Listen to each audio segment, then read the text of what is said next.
Avant de commencer le débrief, toutes mes pensées vont aux familles des victimes des violences, des manifestations qui se passent en ce moment au Sénégal.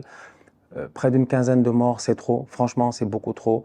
C'est des jeunes en fait qui perdent leur vie tout simplement parce qu'ils se battent contre l'injustice, parce qu'ils se battent pour la démocratie. Euh, Ils sont censés être protégés normalement. Ces jeunes-là sont censés être protégés et malheureusement, c'est pas le cas en ce moment. Des jeunes qui perdent la vie dans des manifestations, des jeunes qui sont contre une décision de justice, des jeunes qui tout simplement, en fait, ça fait aucun sens. Franchement, ça fait aucun sens. Parce que des jeunes qui se battent parce que il y a une condamnation pour corruption à la jeunesse, et pourtant c'est la même jeunesse qui est en train de se battre en ce moment et qui est en train de perdre sa vie. Donc il y a quelque chose qui ne marche pas. Et j'appelle les autorités à venir s'asseoir, à vouloir discuter. C'est pas en ne faisant comme s'il ne se passait rien que le problème va se régler. Ça ne va faire que plus embraser le problème. Il faut venir, il faut discuter avec la jeunesse. On est une génération, on ne peut pas juste venir et nous raconter du n'importe quoi. On est une génération, on se questionne.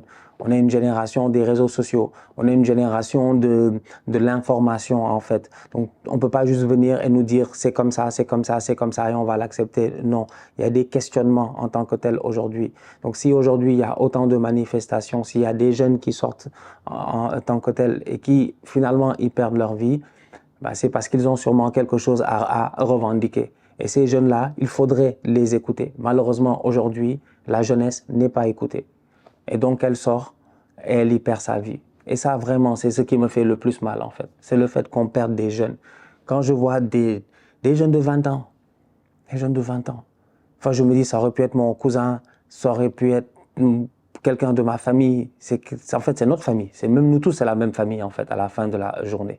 Quelles que soient nos opinions, quelle que soit notre religion, on est tous en fait de la même famille, on est tous du même pays en tant que tel. Donc, toutes mes pensées vont vraiment aux familles de ces victimes-là. Et je prie pour eux et je prie pour que le bon Dieu leur donne la force de passer à travers ces moments difficiles.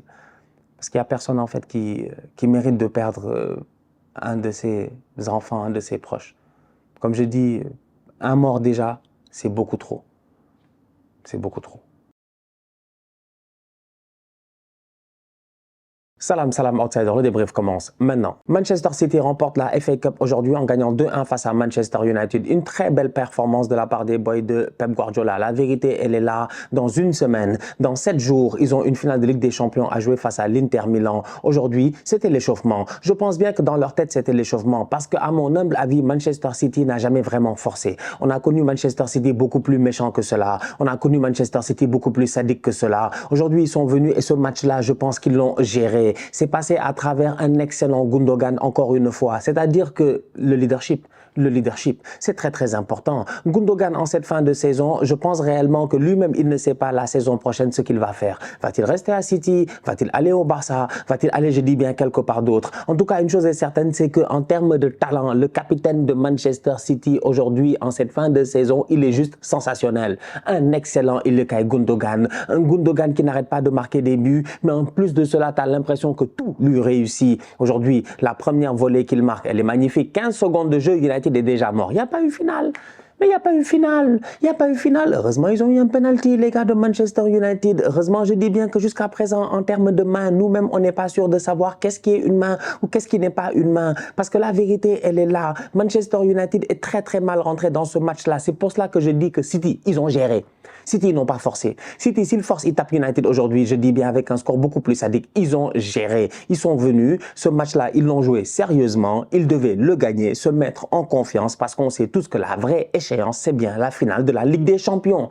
Le championnat, ça a été compliqué pour eux, mais à la fin de la journée, ils ont réussi à nous rattraper. Ils ont réussi à faire tomber l'éléphant de l'arbre. Ils ont pris la première place. Ça, c'est déjà fait. C'était il y a une semaine.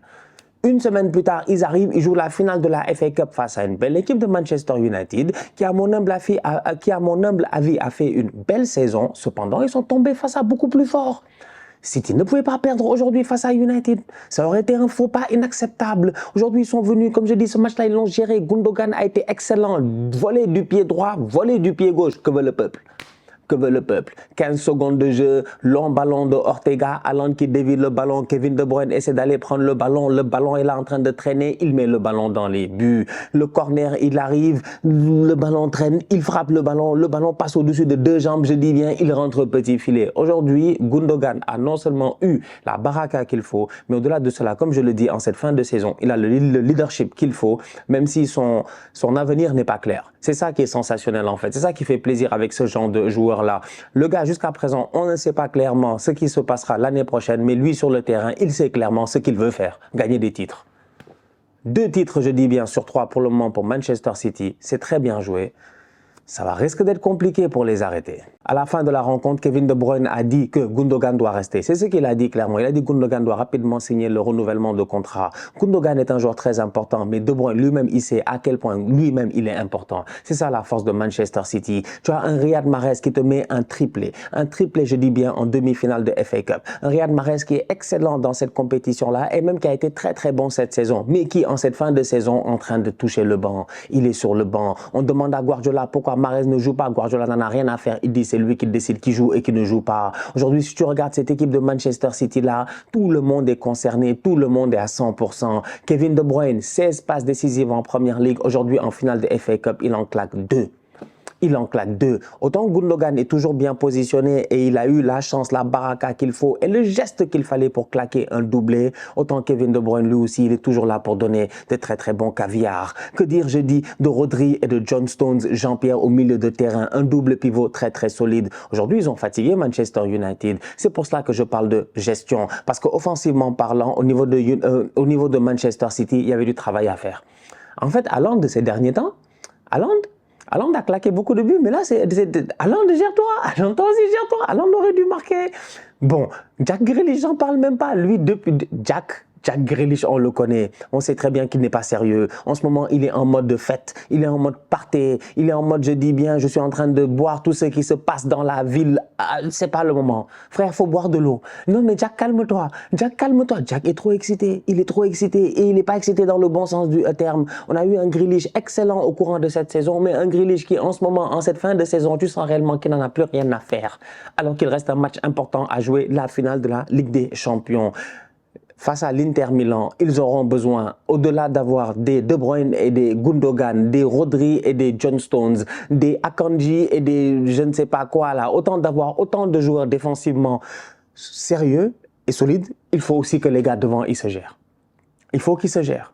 Et là, en ce moment, j'ai envie de dire que Haaland peut mieux faire. Et c'est bizarre, c'est paradoxal de dire ça pour un mec qui a claqué plus de 50 buts. Mais quand même, on approche de la fin. On approche de la fin. C'est pas le moment de lâcher au niveau de Manchester City. Ils sont pas loin de ce triplé-là qui serait historique. Ils doivent aller le chercher. Maintenant, à savoir si Haaland il garde ses buts pour la finale de la Ligue des Champions, on verra ce que ça va donner. Mais une chose est certaine, c'est que Grealish, il garde rien du tout. C'est un truand, je dis bien. Faut pas le laisser dormir.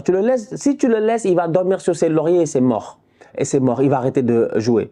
Jack, gère-toi. On a hâte de voir ce que ça va donner lors de cette finale de Ligue des Champions là. Mais aujourd'hui, face à Manchester United, grosso modo, franchement, au niveau de City, ils ont été en contrôle. Akanji, encore une fois, très très bon défensivement parlant. Il prend même une faute. Hein, Casemiro, Casemiro, c'est un bandit.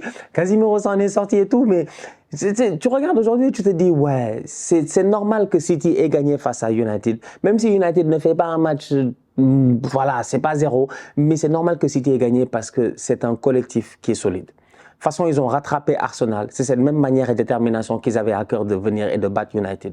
C'est une équipe. C'est une équipe, en fait. C'est une équipe. Et Erik ten Hag est en train de travailler là-dessus. Il lui faut encore du temps, mais aujourd'hui, je pense que c'est la meilleure équipe avec le meilleur coach qui a gagné la FA Cup. Manchester United ne fera pas une saison blanche, au moins un titre cette saison. Franchement, bravo, c'est mieux que rien et c'est même mieux que, voilà, c'est mieux que rien. Franchement, c'est mieux que rien. Ils ont gagné cette Carling Cup là à un moment très très important, la Carabao Cup si je me trompe pas. Très important. Pourquoi? Parce que pour moi, c'est important de gagner la Cup en janvier. La Cup en janvier, elle te met dans un mood, elle te met dans un momentum. Mourinho aimait bien la Cup en janvier. La preuve, je pense Tottenham, ils l'ont viré la veille de la Cup, la veille de la finale de la Cup, c'est là où ils l'ont viré s'ils l'avaient laissé. Peut-être que Tottenham aurait gagné un titre, je dis bien, mais mais c'est pour dire à quel point il y a des coachs pour qui c'est important cette finale de coupe-là qui se joue en janvier ou en février parce qu'elle met le momentum pour la deuxième partie de saison. Et Erik ten Hag, il avait senti cela. Il avait senti cela. Il savait que ça allait pas être facile. Il est arrivé à United et qu'on le veuille ou non, quand on regarde le bilan à la fin de la saison, moi j'ai envie de le saluer. C'était pas facile. Il n'est pas arrivé je dis bien, dans un avion qui vole tranquillement. Il y avait des turbulences. Il y avait des turbulences. Les turbulences Maguire, les turbulences Cristiano Ronaldo. Il y a eu énormément de turbulences pour Erik ten Hag dans cette équipe-là. Ça n'a pas été facile pour lui au début. Il a fallu faire des choix difficiles, des choix, je dis bien, qui n'ont peut-être pas été bien pris par certains et tout. Mais à la fin de la journée, à mon humble avis, il est bien parti. Pour moi, il est bien parti. Il gagne une coupe sur le chemin, c'est positif. Il se fait éliminer en finale il se fait éliminer en Europa League. C'est des choses qui arrivent et tu te dis que quand même, il s'est fait éliminer par l'équipe qui a gagné l'Europa League. Il arrive en championnat. Pendant longtemps quand même, il a poussé. Il y a eu des hauts, il y a eu des bas, mais finalement, il finit troisième. Il arrive en finale de FA Cup, il perd face à la meilleure équipe, je dis bien, d'Angleterre, peut-être la meilleure équipe d'Europe. Ça, on n'y peut absolument rien. Manchester City, pour moi, ten Hag a fait du bon boulot.